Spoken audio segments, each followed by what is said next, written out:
Yan ang mga sili. Sibol na po ang aming sili. Ito naman po yung sitaw. Ika nga, pag may tinanim, may aanihin. Pag may inilaga, may mahihigop. Para naman po ang aming sitaw. Yan guys. Ang ganda ng aming sitaw. Oh. Ika nga, pag may tiyaga, may nilaga. Ano naman ang papaya, babagong tanim lang ho yan. Are, aming mais. Ayun naman ang aking asawa, nagkakamas. Yan guys. Yan. Malawak po yan, hanggang doon po yan doon. Sa may dulo doon.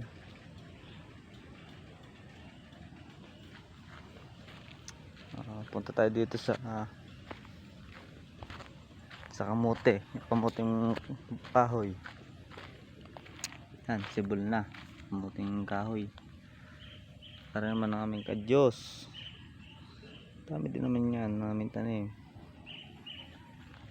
Ika nga, pag masipag, may aanihin.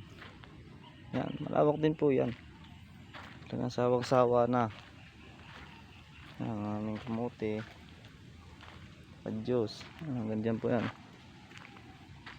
Kunting gamas na lang, kulang dito sa ano ito. Bukas naman. Maganda yan. Hanggang dini po yan. Ano? Yun, hanggang doon sa may taas na yun. Ano? Oh, kaganda na ng kamote.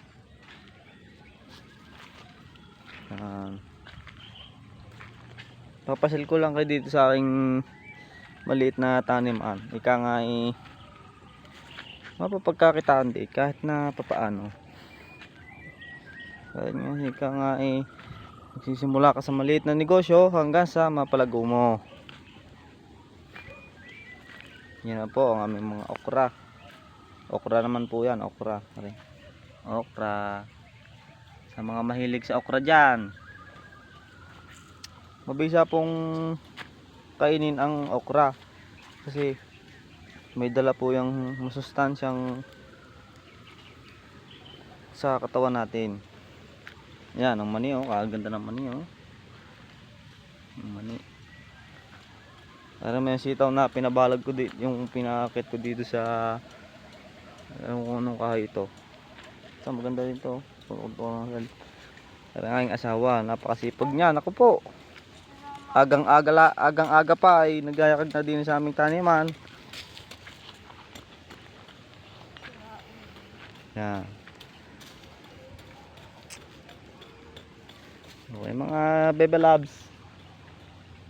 Hanggang dito na lang po. Thank you.